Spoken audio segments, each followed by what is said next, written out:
Hi welcome back to my YouTube channel. ಇವತ್ತು ನಾವು ತೋರಿಸ್ತಾ ಇರ್ತಕ್ಕಂತಹ ಪ್ಲೇಸ್ ಏನಪ್ಪ ಅಂದರೆ ಎಲ್ಲರಿಗೂ ಗೊತ್ತಿರೋ ಹಾಗೆ ಗ್ಲಾಸ್ ಹೌಸ್ ಅಂತಲೇ ಹೇಳ್ಬೋದು. ಇದು ದಾವಣಗೆರೆಯಲ್ಲಿ ಇರ್ತಕ್ಕಂತಹ ಗ್ಲಾಸ್ ಹೌಸ್ ಅಂತಲೇ ಹೇಳ್ಬೋದು.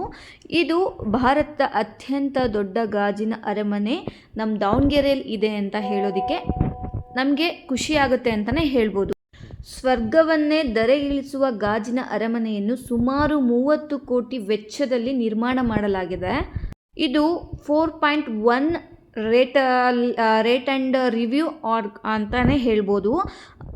ಮತ್ತು ಆ ಗ್ಲಾಸ್ ಹೌಸಿಗೆ ಹೋಗುವಾಗ ಅಲ್ಲೊಂದು ಬೋರ್ಡ್ ಕಾಣಿಸುತ್ತೆ, ಏನಪ್ಪ ಅಂದರೆ ವಯಸ್ಕರಿಗೆ 20 ರೂಪಾಯಿ ಚಾರ್ಜು. ಅಂದರೆ ನಾನು ಹೇಳ್ತಾ ಇದ್ದೇನಪ್ಪ ಅಂದರೆ ಎಷ್ಟು ಚಾರ್ಜ್ ಇರುತ್ತೆ ಒಳಗೆ ಹೋಗೋದಕ್ಕೆ ಮತ್ತು ಎಂಟ್ರೆನ್ಸ್ ಫೀಸ್ ಅಂತ ಹೇಳ್ತಾರಲ್ವ, ಸೊ ಅದು ಎಷ್ಟಿರುತ್ತೆ ಅಂತಲೇ ಹೇಳ್ಬೋದು. ಇಲ್ಲಿ ನೋಡಿ, government of Karnataka department of horticulture glass house in Davanagere ಅಂತಲೇ ಹೇಳ್ತಾ ಇದೆ.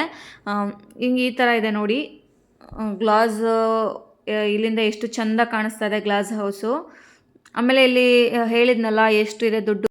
ವಯಸ್ಸಾಗಿರೋರಿಗೆ ಅಂದರೆ ಒಬ್ಬರಿಗೆ 20 ರೂಪಾಯಿ ಚಾರ್ಜ್ ಆಗುತ್ತೆ. ಮಕ್ಕಳಿಗೆ ಅಂದರೆ 10 ರಿಂದ 15 ವರ್ಷ ಮಕ್ಕಳಿಗೆ 10 ರೂಪಾಯಿ ಆಗುತ್ತೆ. ಮಕ್ಕಳಿಗೆ 10 ರಿಂದ 15 ವರ್ಷ ಇರ್ತಾರಲ್ಲ ಅವರಿಗೆ 10 ರೂಪಾಯಿ ಆಗುತ್ತೆ. ಕ್ಯಾಮ್ರಾ ಏನಾದರೂ ಇತ್ತು ಅಂದರೆ 100 ರೂಪಾಯಿ ಆಗುತ್ತೆ. ಪೋಸ್ಟ್ ವೆಡ್ಡಿಂಗು ಮತ್ತು ಕ್ಯಾಮ್ರಾ ಚಿತ್ರೀಕರಣ, ಫಿಲ್ಮ್ ಏನಾದರೂ ಚಿತ್ರೀಕರಣ ಏನಾದರೂ ಮಾಡಿದರೆ ಅಂದರೆ ಕ್ಯಾಮ್ರಾ ಚಿತ್ರೀಕರಣ ಏನಾದರೂ ಇತ್ತು ಅಂದರೆ 2500 ರೂಪಾಯಿ ಆಗುತ್ತೆ. ಆರೋಗ್ಯ ಫಿಟ್ನೆಟ್ ಕಾರ್ಯಕ್ರಮ ಏನಾದರೂ ಇತ್ತು ಅಂದರೆ 2000 ರೂಪಾಯಿ ಆಗುತ್ತೆ. ಚಲನಚಿತ್ರ ಚಿತ್ರೀಕರಣ ಇತ್ತು ಅಂದರೆ 25,000 ರೂಪಾಯಿ ಆಗುತ್ತೆ.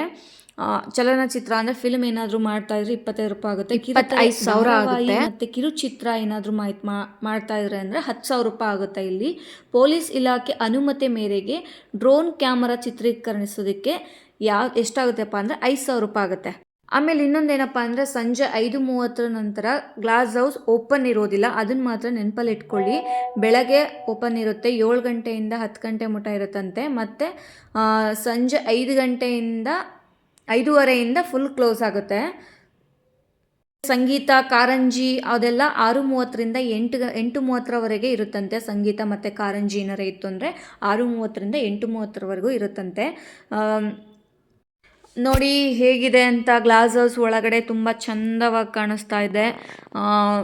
ಆಮೇಲೆ ಉದ್ಯಾನವನಗಳು ಇದೆ. ಆಮೇಲೆ ಸ್ವಲ್ಪ ತುಂಬ ಚೆನ್ನಾಗಿ ಹೊರಗಡೆಯಿಂದ ನೋಡಿದರೆ ತುಂಬ ಚೆನ್ನಾಗಿ ಕಾಣಿಸುತ್ತೆ. ಒಳಗಡೆ ಬಂದಮೇಲೆ ಇಷ್ಟೇನಾ ಅಂತ ಫೀಲ್ ಆಗುತ್ತೆ. ಬಟ್ ಇದನ್ನು ನಿರ್ಮಾಣ ಮಾಡಿದಾರಲ್ಲ ಗ್ರೇಟ್ ಅಂತಲೇ ಹೇಳ್ಬೋದು. ನೆಕ್ಸ್ಟು ಪಾರ್ಕ್ ಅಂತಲೇ ಅಳವಡಿಸಿದ್ರು. ಅಲ್ಲಿ ಜೋಕಾಲಿ ಮತ್ತು ತುಂಬ ಆ್ಯಕ್ಟಿವಿಟೀಸ್ ಇದ್ವು. ಆಮೇಲೆ ಮಕ್ಕಳಿಗೆ ಆಡೋದಕ್ಕೆ ಸಪ್ರೇಟಾಗಿ ಜಿಮ್ ಅಂತ ಹೇಳ್ತಾರಲ್ವ, ಜಿಮ್ ಇರುವಂತಹ ವ್ಯವಸ್ಥೆನೂ ಕೂಡ ಅಲ್ಲಿ ಆ ಕಡೆ ಸೈಡಲ್ಲಿ ಇಟ್ಟಿದ್ರು. ನೋಡಿ ಇಲ್ಲಿಂದ ಎಷ್ಟು ಚೆನ್ನಾಗಿ ಕಾಣಿಸ್ತಾ ಇದೆ, ಸ್ವರ್ಗ ಅಂತಲೇ ಹೇಳ್ಬೋದು. ದಾವಣಗೆರೆಯಲ್ಲಿ ಫೇಮಸ್ ಆದಂಥ ಪ್ಲೇಸಲ್ಲಿ ಇದು ಒಂದು. ಮತ್ತು ಅಲ್ಲೊಂದು ಕೆರೆ ಕಾಣಿಸ್ತಾ ಇದೆ ಅಲ್ಲ, ಆ ಕೆರೆ ಹೆಸರು ಕುಂದುವಾಡ ಕೆರೆ ಅಂತಲೇ ಹೇಳ್ಬೋದು. 108 ಮೀಟರ್ ಉದ್ದ, 68 ಮೀಟರ್ ಅಗಲ, 18 ಮೀಟರ್ ಎತ್ತರದಲ್ಲಿ ಗಾಜಿನ ಅರಮನೆ ನಿರ್ಮಾಣವಾಗಿದೆ ಅಂತಲೇ ಹೇಳ್ಬೋದು.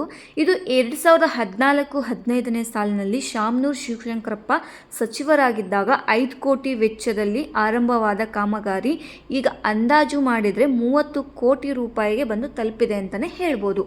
ಮತ್ತು ಇಲ್ಲಿ ನೋಡಿ ಗ್ಲಾಸ್ಗಳು ಎಷ್ಟೊಂದು ಪೀಸ್ ಪುಡಿ ಆಗಿದೆ, ಹಾಳಾಗಿದ್ದಾವೆ. ತುಂಬ ಚೆನ್ನಾಗಿರೋಂತಹದ್ದು ಹಾಳಾಗಿಬಿಟ್ಟಿದೆ. ಫುಲ್ಲು ಗ್ಲಾಸಿಂದನೇ ಮಾಡಿದ್ದಾರೆ ಅಂತಲೇ ಹೇಳ್ಬೋದು. ಅಷ್ಟು ತುಂಬ ಜಾಗವನ್ನು ಸ್ಯಾಟರ್ಡೆ ಸಂಡೇ ಫುಲ್ ರಶ್ ಇರುತ್ತೆ. ಬಟ್ ನಾವು ಬೇರೆ ದಿನ ಹೋಗಿರೋದ್ರಿಂದ ಅಷ್ಟು ರಶ್ ಇರಲ್ಲ. ದಾವಣಗೆರೆ ಸುತ್ತಮುತ್ತ ಪ್ರವಾಸಿಗರಿಗೆ ಹೇಳಿ ಮಾಡಿಸಿದಂತಹ ಯಾವುದೇ ಪ್ರವಾಸಿ ತಾಣ ಇರಲಿಲ್ಲ. ಈಗ ಇಂತಹ ಸುಂದರ ಗಾಜಿನ ಅರಮನೆ ನಿರ್ಮಾಣವಾಗಿದೆ ಅಂತಲೇ ಹೇಳ್ಬೋದು. ಸ್ಮಾರ್ಟ್ ಸಿಟಿ ಯೋಜನೆ ಆಯ್ಕೆಯಾದ ದಾವಣಗೆರೆ ಈಗ ಗಾಜಿನ ಅರಮನೆ ಮತ್ತೊಂದು ಗರಿಯನ್ನು ತಂದುಕೊಟ್ಟಿದೆ ಅಂತಲೇ ಹೇಳ್ಬೋದು. ಈ ಸುಂದರವಾದ ಅರಮನೆ ದೇಶ ವಿದೇಶ ಪ್ರವಾಸಿಗರನ್ನು ದಾವಣಗೆರೆಯತ್ತ ಸೆಳೆಯುವ ಜೊತೆಗೆ ಜಿಲ್ಲೆಯ ಹಿರಿಮೆಯನ್ನು ಹೆಚ್ಚಿಸುತ್ತೆ ಅಂತ ಹೇಳಿದರೆ ತಪ್ಪಾಗೋದಿಲ್ಲ. ಈ ಗಾಜಿನ ಮನೆಯನ್ನು 13.35 ಕೋಟಿ ರೂಪಾಯಿ ವೆಚ್ಚ ಮಾಡಲಾಗಿದೆ. 1.50 ಕೋಟಿ ವೆಚ್ಚದಲ್ಲಿ ಗ್ರಾನೈಟ್ ಅಲ್ಲಿ ಇದೆ ಅಲ್ಲ ನೋಡಿ, ಗ್ರಾನೈಟನ್ನು ವೆಚ್ಚ ಮಾಡಲಾಗಿದೆ.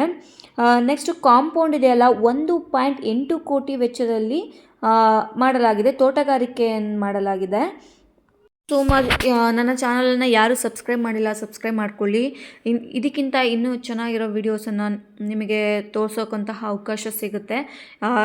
ದಯವಿಟ್ಟು ಸಬ್ಸ್ಕ್ರೈಬ್ ಮಾಡಿ, ಮತ್ತು ಇಷ್ಟ ಆಯಿತು ಅಂದರೆ ನಿಮ್ಮ ಫ್ಯಾಮಿಲಿ ಫ್ರೆಂಡ್ಸ್ಗೆ ಶೇರ್ ಮಾಡಿ. ಐ ಪ್ರಾಮಿಸ್ ದಟ್ ಇದಕ್ಕಿಂತ ಚೆನ್ನಾಗಿರೋ ವೀಡಿಯೋನ ನಿಮಗೆ ಶೇರ್ ಮಾಡ್ತೀನಿ ಅಂತಲೇ ಹೇಳ್ತೀನಿ. ನನ್ನ ಈ ವಿಡಿಯೋ ಇಷ್ಟ ಆಗಿದೆ. Thank you so much.